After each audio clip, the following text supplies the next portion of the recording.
We're so glad you're here. We believe in bringing in experts to inspire and to educate women so that they can live empowered, fulfilled, and successful lives. When women support women, we change the world. Here we go. You're going to love this program. It's great to be back in the recording studio to talk to another powerhouse woman. I want to tell you a little bit about her. We're going to be speaking to one of the pioneers and a champion for women in the legal profession.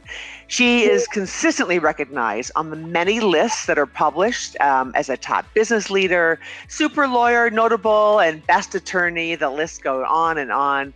And she has served as the past president of both the American Bar and Chicago Bar Associations. And as an internationally recognized attorney, she is a sought-after speaker, and fortunately, she graced the TED stage with her powerful talk on human trafficking, including her work to combat it. She's an incredible role model to many. Our guest speaker is Laurel Bellows. Welcome, Laurel. Hi, Barbara. Hi, Nancy. I'm so thrilled to be here. I love being with you guys professionally and personally, but I certainly love that introduction. So I might as well just go to the beach, right? That's what I'm doing. Let you guys manage my money and just send me what I need to buy my margaritas on the beach. This is fabulous. You're amazing. Oh, that sounds great. Well, I need to let people know a little bit more about you. So Laurel, in 2009, founded the Bellows Law Group, and she counsels, negotiates, and litigates on behalf of clients, whether those are senior executives or corporations, really on virtually all employment matters, agreements, disputes, and has done groundbreaking work on global business conduct standards, anti-trafficking, supply chain, and recruiting policies.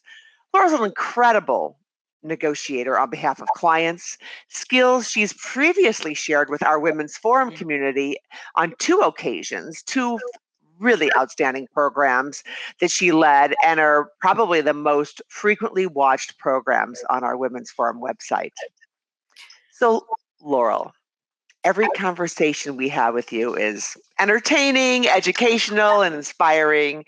Thank you again for joining me and Nancy to help kick off our podcast series as we explore aspects of our current theme, designing and living your brilliant life.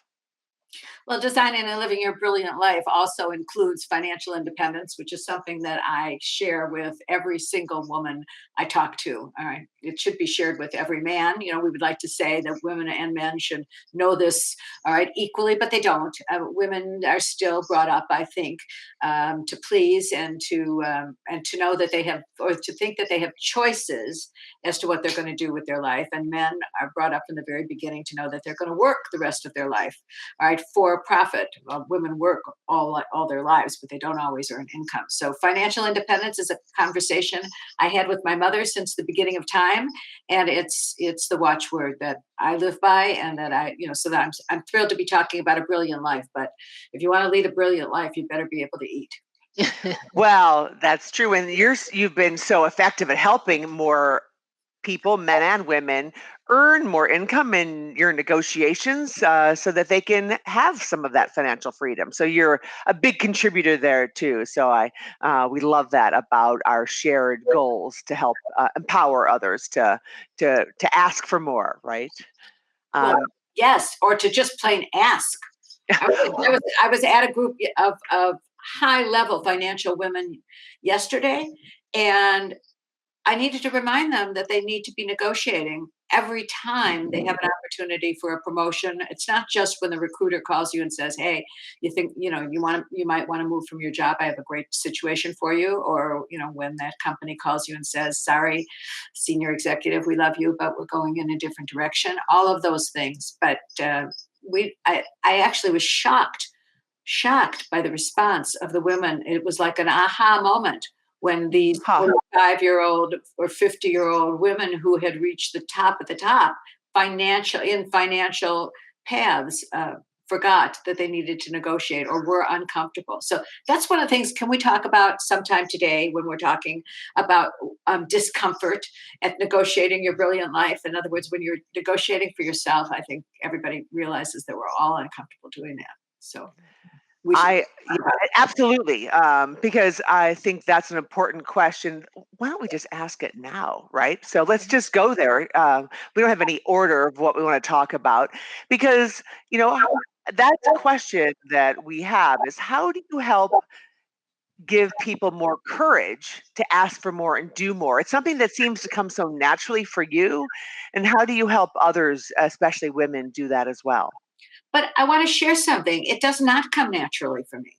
I don't think it comes naturally for anybody. If you were to ask an opera star, oh, all right, does she panic before she goes on stage? Well, she probably has learned to control the panic, the edge, but she still has butterflies in her stomach. There are superstars who throw up before any presentation. But I'm serious that women have to understand that being afraid is part of the being successful. I mean, it's not just if you're afraid you're going to do better. It is simply if you're everybody's got a little concern. And if they're not going for perfect. If they're so certain that they're going to do it right and they know everything and they're totally prepared, it's not going to be as terrific as if you're really focusing on what you need to be thinking about before you walk out into that negotiating situation. I might add one thing.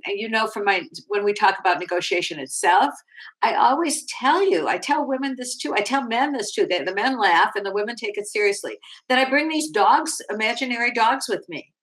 I mean, I have these two really fierce, really big imaginary dogs that sit next to me in a negotiation. Sometimes they're laying down, kind of going, like, okay, everything's fine. But then when they know that I'm facing a problem, these dogs get up and they start, to glare and growl. And I'm thinking, oh, I got my dogs with me, Nice. let's have some fun. All right. It's really important that women understand that fear cannot keep you from protecting yourself. Everybody is concerned about not knowing everything. Everybody's concerned about negotiating themselves. The best negotiators frequently go to others to negotiate for them. hmm No. Well, actually, Yeah, go ahead. Barbara, that's something you and I talk about all the time when we talk about the ask, that women are so good at asking for others and negotiating for others, but not so much at times for ourselves. 100%, Nancy. It's not even a 99%. There are women who, like me, can deal with confrontation because that's our business. And it's easy to deal with confrontation on behalf of somebody else because you feel like you're doing good at the same time. Mhm. I mean, you want to do the very best you can, but you're feeling like you're giving back, which is, a way of protecting yourself from the fear. But even when I'm negotiating for somebody else, I'm concerned that I'm planning, I'm preparing hugely. So, but if you're negotiating for yourself, you must have an agenda. You must know what you want. You must have used your friends and your support system to figure out what you're negotiating for. You can't get sloppy if you're negotiating for yourself. That's the other thing. It's business.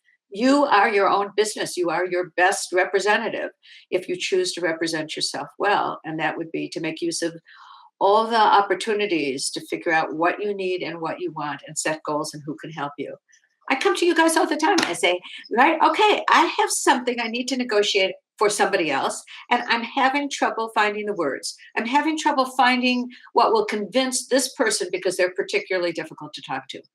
When women are negotiating for themselves, they need to do that all the time, just the same thing. Think about it as negotiation for somebody else or have somebody else negotiate for you. And don't shy away for negotiating a promotion. Somebody gives you a promotion. Oh my goodness, what do? Do you say thank you and go walk into your office? Or do you ask to change your office? Do you ask for the stock options? Do you ask for a higher bonus target? I mean, yes, of course you do.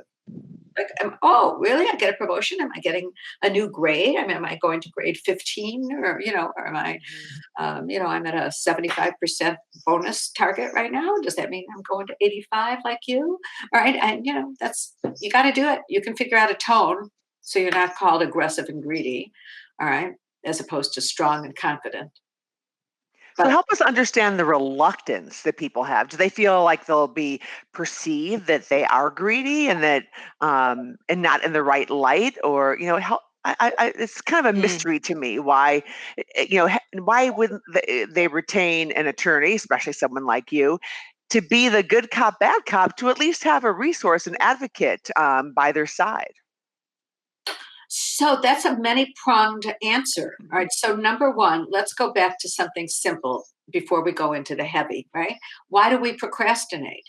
We procrastinate because we're fearful. It's procrastination is a form of it's an expression of fear. I don't know if I can do this. I don't know that how I'm going to be received. I don't. So what happens? We just keep putting it to the bottom of our pile, and we've procrastinated instead of jumping right in and saying, what do I need to know? How can I do it? So that's something we want to recognize. The next is sometimes women do not recognize the opportunity to negotiate. So there is a combination of concern about how you'll be received with that's the rationale. All right. But before you get to the point, way back in your brain, the rationale is out there. Don't do it. Don't take that risk. That's the amygdala saying to you, oh, that's risky, negative. Don't do that. You don't have to go there. And you need to call that out to yourself. So women don't know to just call it out. Hey, my first reaction was negative. I shouldn't negotiate. Why? Because I'm afraid of doing it, or because I think I'm going to be received badly. So then you say, okay, who am I negotiating with? How do they receive me? Are they my best friend? Do I do it softly? Do I have to, okay. Yes, you are going to be, there's implicit bias against women who negotiate for themselves. That's it. It's subconscious implicit bias. Greedy, assertive, because that's not how we're seen. We're programmed, our brain is programmed to see a woman in a softer mode, not pushing for herself. And unless you call it out and just negotiate in a lighter tone, adjust your tone, adjust your speed, be a little not funny, but be a little open to compromise. Engaging, right? Engaging is a great word, but also open to compromising or explaining a little bit more than you might ordinarily. I love being here. I love being with you. I love being this kind of work. I love my job. I'm glad I brought this value. We always talk about that part, touting yourself is something. Oh, in answer to your question, women are not comfortable touting themselves. How do you negotiate for a promotion or more money, or how about how do you negotiate for just the extra something you want in your life, that you deserve a present? How about that? I mean, how do you negotiate with yourself that says, you know what? All right, my birthday's coming up, right? Nobody's going to get me what I want, so I'm going to go get it. Right? There you go. Yeah. So I'm curious. I'm going to pivot for a moment, Laurel, and ask you, when you started your career, there were so few women in the legal profession. You're in a male-dominated industry. Can you share with us a little bit about where your conviction and your confidence comes to speak up as you do? Slowly over the years, right, with more increased certainty as to what I know and what I've experienced. I can't tell you that it comes naturally. I can tell you when I became president of the Chicago Bar Association, 23,000 members at the time, I was really excited about the platform because it gave me an opportunity to do some things I wanted to do. I didn't focus until like the week before on the fact that I had to give a speech. And I was scared to speak. I might have been speaking in court, but here I was going to be speaking to a very large crowd and from the voice of the Chicago Bar Association. Oh my goodness, my first real impression to all the members of the Chicago Bar Association. Scared, scared, scared. And I had to break it down, and I remained scared until I took some of the tips from the professionals that say, memorize your first paragraph, or, make the first part of it very personal so that you're comfortable talking, and then move into whatever it is. I think you just have to recognize that the more you do anything, the better you are at it and the more comfortable. Now, I love talking to you guys, and I love talking to people, particularly when I'm choosing the topic where I'm either helping them or speaking about something that I'm very confident in knowing and having practice. So either or, if you're speaking in a situation where you're not sure the content, obviously you must prepare triple, quadruple. and be very confident about the substance, right? But at the same time, just you have to figure out something that's going to make this fun. It's not looking at, we used to hear, oh, don't worry, just look at everybody out there like they're in their underwear. I mean, that's right. I mean, that's ridiculous. I mean, nobody's actually doing that. But if you can focus on one or two people or ask some of your friends to be there and tell them in advance to please smile. Sometimes you have your friends in the first row, right? Or wherever you are, they're with you, but they're so engaged in supporting you that they're like got worried faces on, and then you're looking at what these people are going, right? I know you have to say to them, your job is to sit there and smile at me, and no matter what I'm doing, just say, yeah, great, clapping, shouting, whatever on you. So you need a support system. The confidence also came. I have to give credit to my husband, who's the man who hired to train me as a trial attorney, where there were no women trial attorneys. I could not get a job as a trial attorney. So, I mean, he hired to bring me on as a trial attorney. And then, of course, every time I would walk into a courtroom, at that time, there was an actual daily court call for any case that was on trial. And I would walk into this huge courtroom, 350 male lawyers and a judge up front. And I would walk down the path up to the click, click, click with my heels. When people saw that it was a woman going up in front of this judge, even just for the status of her case, silence. They wanted to hear. They wanted either to see how I was going to fail, or I was just this pariah. I mean, they didn't know what a blonde, short blonde, and the judge. For the first couple of times I was there, the chief judge of the division, the trial division, would say, haven't I told you, whoever is the lawyer that's, trying this case, I've told him that he has to come here on his own. I'm not going to give you a trial date, all right, for your lawyer. Go back to the office and tell him to come here on his own. Your Honor. Oh, I am the lawyer. Wow. Well, that speaks so much to me. When I think about the leadership roles you've had, and what inspires you to be more than you can be, I feel like you have a lot of messages to deliver that are important for you to share to the world. Is that part of what inspires you, or what is it that drives you to be in that leadership role, to use a voice and to have a platform? I'm very fortunate. There's nothing I say that I have to worry about other than to make certain it's the fact and that it forwards a goal of mine. And then 100% absolutely, in that freedom, I've been able to identify the platforms that are important to me. And they are, all right, advocacy on behalf of women, equal pay. Those are the things that drive me right now.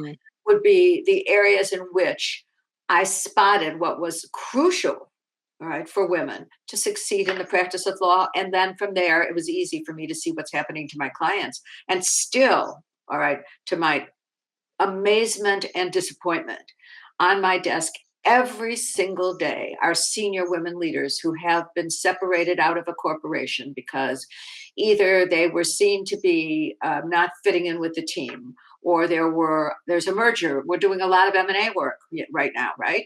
So when there's a merger, there are two CFOs, there are two CEOs, there are two general counsels. Right. And I'm seeing at some positions, general counsel, just like human resources, the women might get those positions a little bit more easily. They're kind of seeing now the face of a lawyer is definitely blurred. Right? You can be a super lawyer if you're tall or short, old or young, white or of color. But it's not true for the CFO and for the CEO. So we don't have a lot of women CEOs, and guess who controls? Guess who controls the hiring of the elite C-suite? So I think that I'm very fortunate to choose that equality mode. I mean, ERA has been on my mind and out there, and I'm about to jump back in pretty strongly to an equal rights amendment. It's astonishing to me that we are the only country practically in the entire world, maybe except for Yemen, that doesn't have equal rights built into our Constitution.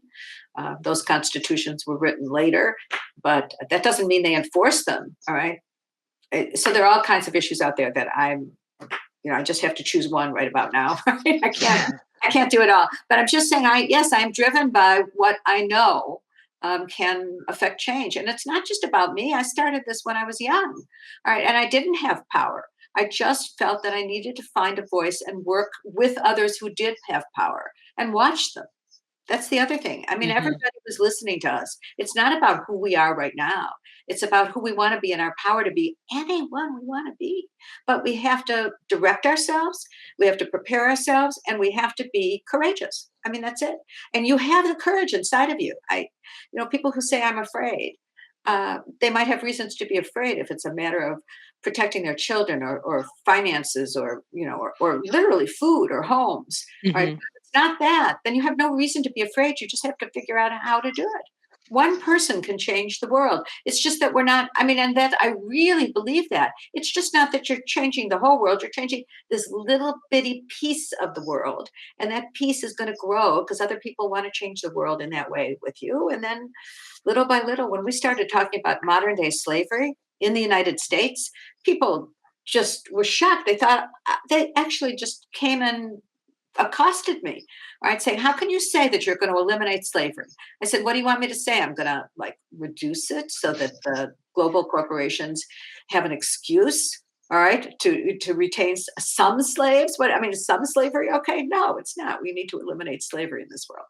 So in any case, I'm a big believer that you can do whatever you want to do. All right. But it may not be by yourself. So you have to build coalitions. You have to join other people's coalitions. You don't have to be the leader everywhere. You just have to be the joiner and the doer. Mhm. Mhm. Right.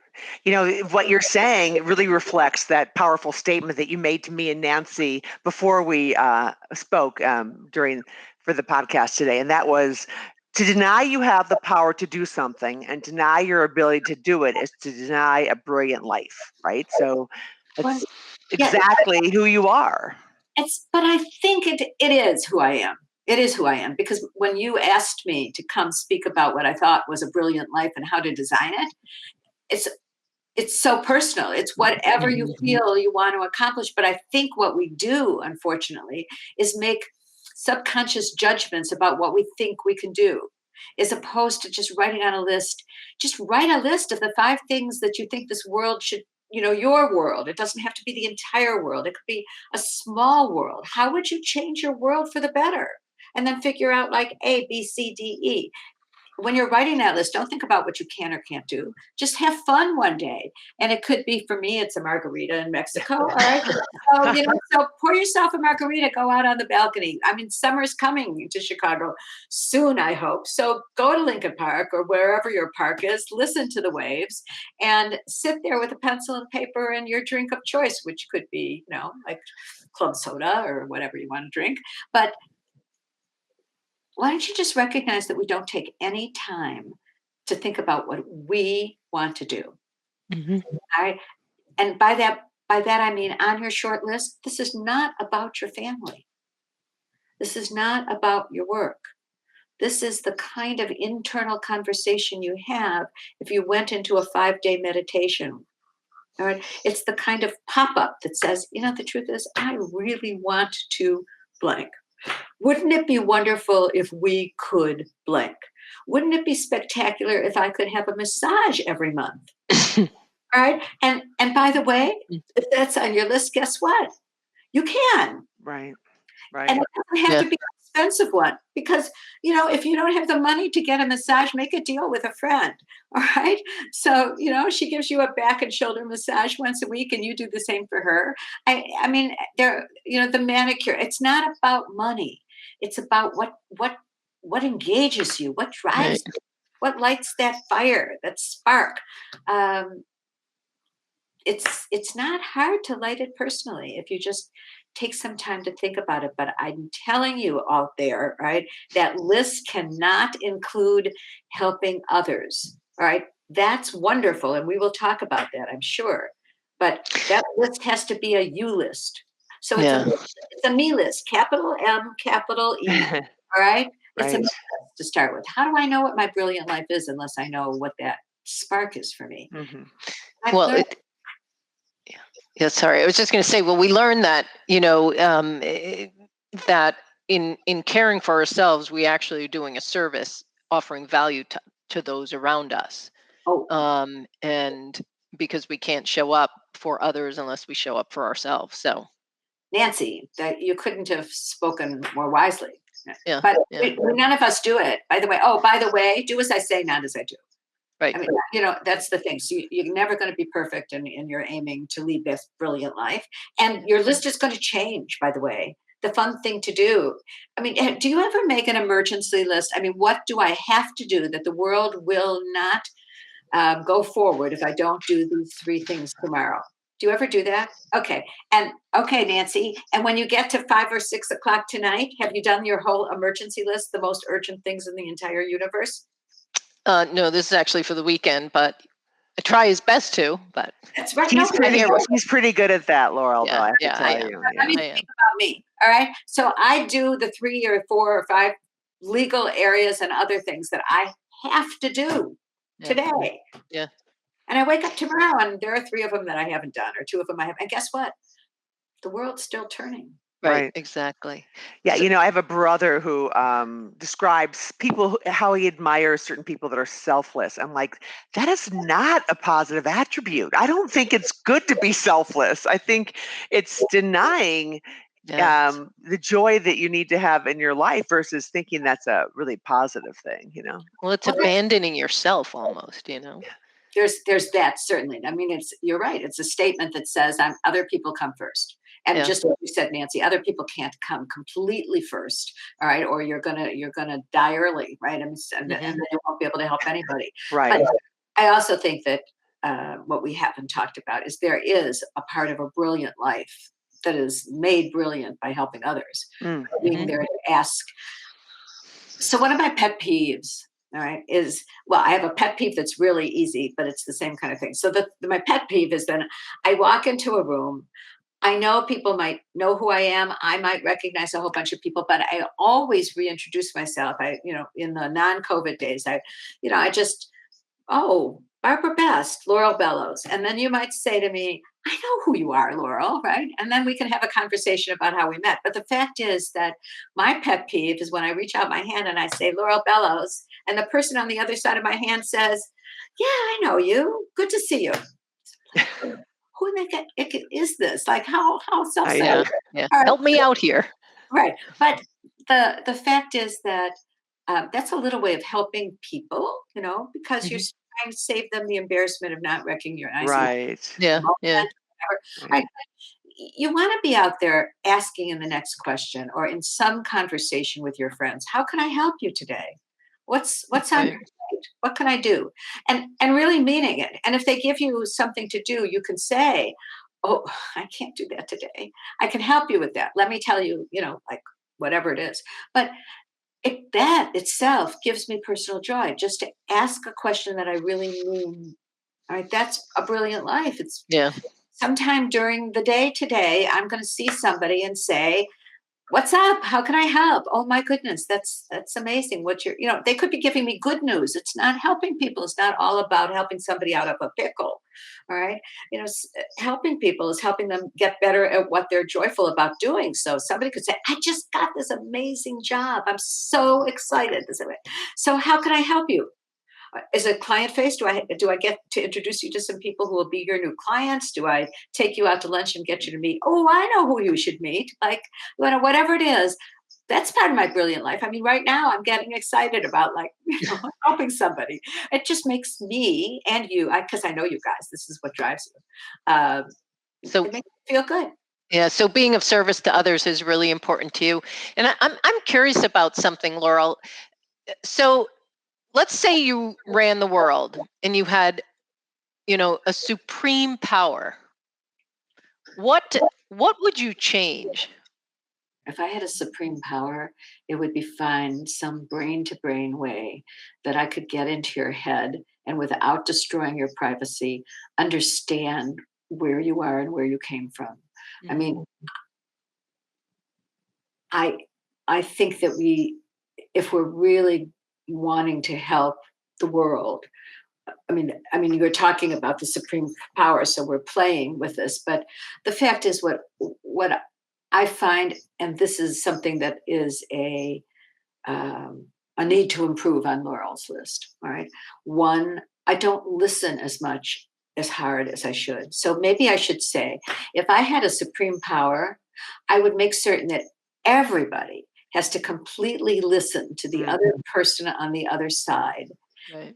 without putting judgments or questions or thinking about what they're going to say next, but actually has to be totally focused on what you're saying before they respond, and that they had to count to 10 before they respond. Wow. Yeah, that's that not being present and not listening is, I think, increased a lot, that issue. I think that's a real challenge that we have from a communication perspective in our society. That's So part of that would be, in that world is in the listening. They have to be, open to understanding what you're saying and why you're saying it. We're just at such a loss. And I'm not talking about the United States only. I travel quite a bit. I mean, if you think about Latin America or South America, and you name me a country that's not in revolution or on the verge of it or having just escaped from it, you cannot. You cannot name that country. All right. And then now we have Ukraine and the pain of seeing that. And then I am Jewish. And so I'm always thinking about the what if, we say never again. We all walk out of that Holocaust museum. We say never again. But I walk out of that Holocaust museum and we've got Somalia and we've got Kosovo and we've got, now we have the Ukraine and then we had the incredible immigration up through Mexico from Venezuela. And I mean, we're just in a world in turmoil, and that doesn't even talk about the fact that we're destroying it. But then I think we should all ask ourselves, let's name something really positive. Like, what do you think is fabulous about our world? I think we do brilliant life. I think we do too little of that. We're focusing on how we can help people and the pain of it. All right. But I think that what we're doing is we just have to be positive about the fact that we're living in this wonderful city. Oh my goodness, do I adore Chicago. In this wonderful country. I cry. Okay, so I'll just be vulnerable with you guys. When I walk into the United States with my passport and the customs official, although generally now it's global entry, so I don't even get that custom, but I have that passport in my hand and I know I can enter my country, my home, and be free, I cry.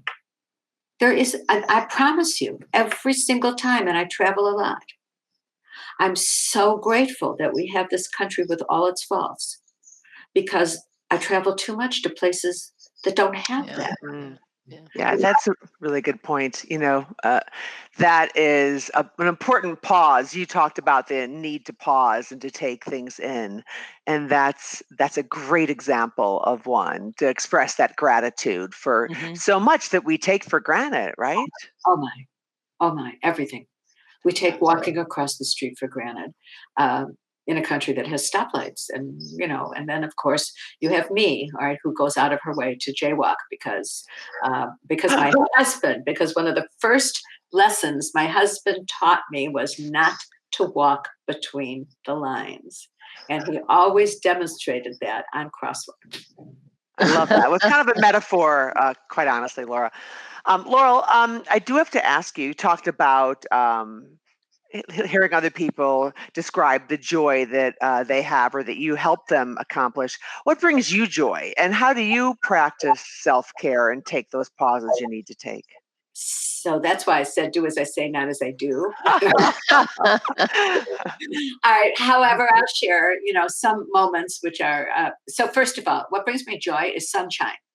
So on a day in Chicago when I don't see sun or someplace, it's not brings me joy. I mean, rain with a book in my hand, like hanging on a couch, but that's so rare, right? All right. And so I do take time in my errands, all right, to have a couple of errands that are the for me errands.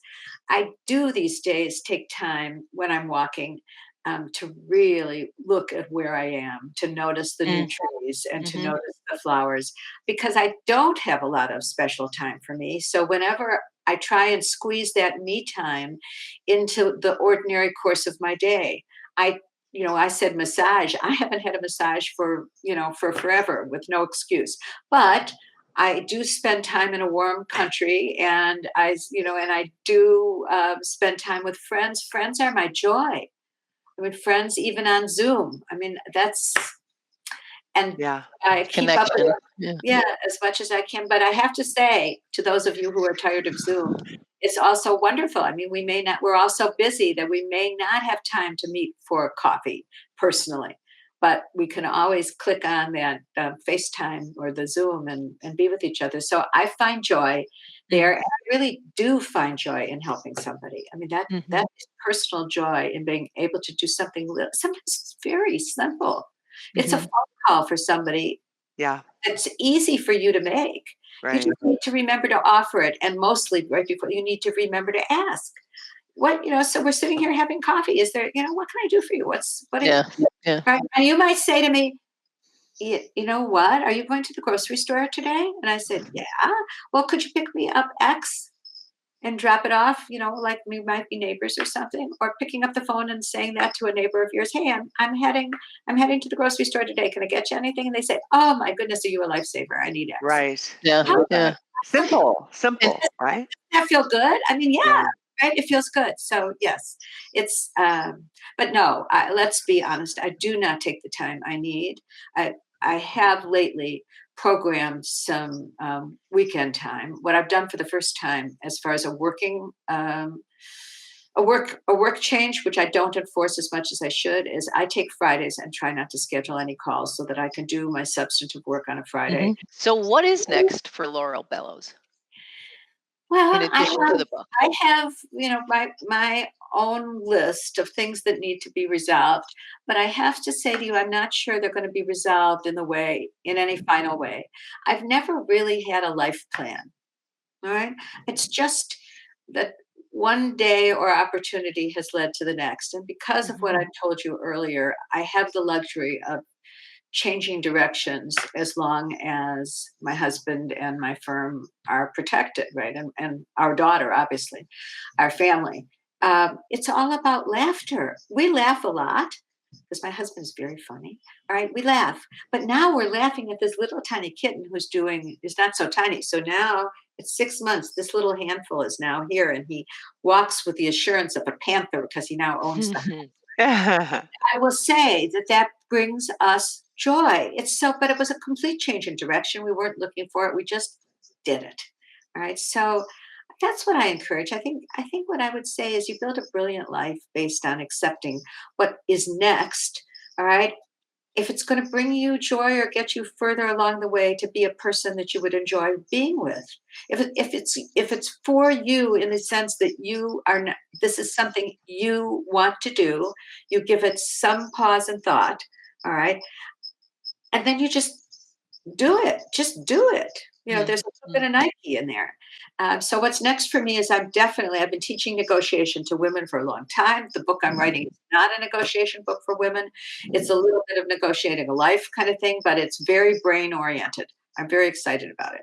Laurel, as you can imagine, I love that you say, what's next, just do it. And so, of course, we spend a lot of time, as you also suggested, helping people figure out what's next and financially, if they're able to support their what's next. And you, of all people, are keenly aware of the impact that intentional actions have on someone's financial success in terms of negotiating effectively, getting those strong financial packages. So, how does this translate into your life for yourself?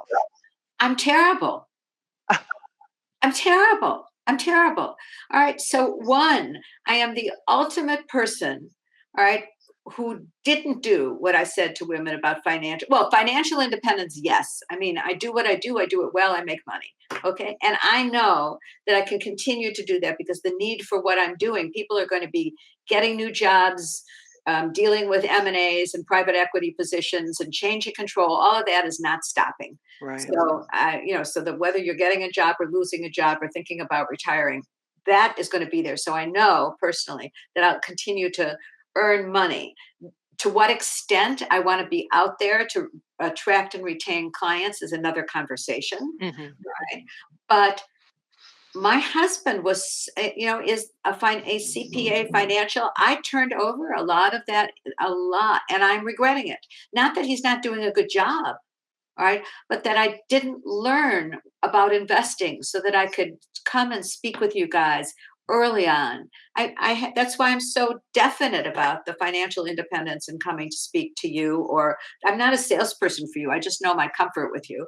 I just, I think you do what you do exceedingly well. And as a first conversation, if anybody was hesitating about how to have a conversation, you've been amazing. All right, to my friends and to me, because there's no pressure when somebody comes and says, this is where I am. There's no judgment. And I think we're all concerned about being judged. And maybe that also goes back to the original part of our conversation. Why are we afraid? Why don't we do things? Why don't we choose for ourselves? I think we are all afraid of the judgment of other people. But I cannot emphasize enough how important it would be for a 30-year-old to please have a conversation with you, even though there's no money. That 30-year-old is probably paying too much rent and, and going out and doing what they all do, to buy these bottles of liquor, to reserve a table at the, like huge amounts of money. But that 30-year-old could also have a conversation with you where you say, okay, I got it, have fun, but put $10 a week aside. Just get in the habit, whatever it is. All right. I think that's the biggest mistake I made in my life. You want to talk about biggest mistake? It's not doing what I know. All right, I have to do. Yeah, well, that's what we always say is, there's a lot of woulda, shoulda, couldas, but what matters is our next choice and decision, right? So, and that's all we can control. So I appreciate your willingness to put that out there. Yes, because I think too many people either have a fear or put it off. It's very much like estate planning. You need a will. You know that. Forget the trust conversation. You need a healthcare power of attorney. And I ask my executive women and men when they come into me having nothing to do with what they're facing, whether they have a healthcare power of attorney, somebody appointed to make decisions when they cannot, when they're in a coma or when they're, something happens, somebody to decide how they're going to be taken care of for them based on their own instructions as a healthy, conscious person today. I cannot tell you how many people do not have a healthcare power of attorney. It's a form. It's a form on the internet. All right. So it's the same kind of thing. And then the next step is some minor form of estate planning. And then they start thinking at home, well, who gets what? And they make it too confusing. Just like you invest for people and with people, there's nothing that's 100% engraved in stone. You can change your mind. Right. So I want to say, as far as this financial planning, you've got to have a will, no matter who you are and where you are and what your situation is. And guess what? You can change that will in a week. All right. There's nothing that's engraved in stone. Have something and then think about it a little bit and go back to your attorney or, Right. This is a formal will. You cannot in Illinois and in most states just handwrite a will. It's not legal. Right. And we're such advocates of that.